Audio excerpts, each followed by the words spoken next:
Hello friends, तर आपण आज लहान मुलांसाठी कॉर्न राईस कसा करायचा ते पाहणार आहोत। तर हा राईस 1.5 वर्षाच्या पुढील मुलांसाठी आहे।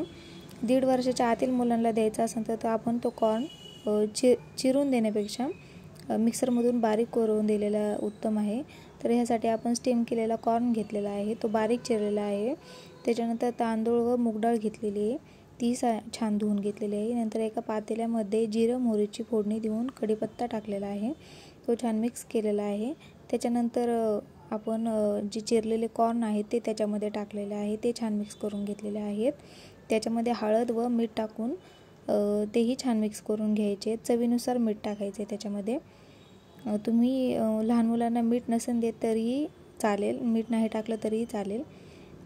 तसेच आपण धुतलेले तांदूळ मूग डाळ त्याच्यात टाकायचे, आपल्या प्रमाणानुसार पाणी टाकायचे। मी जवळजवळ 1 ग्लास पाणी टाकले, कारण लहान मुलांना भात असा मऊ लागतो। भात शिजत आला की आपण त्यामध्ये म्हणजे ते छान हलवत राहायचे सारखं। नंतर शिजत आला की त्यावर झाकण ठेवून द्यायचे। थोडंसं पाणी असतानाच आपण झाकण ठेवायचे, जेणेकरून भात नंतर छान शिजतो व लहान मुलांना असं मऊ भात होतो।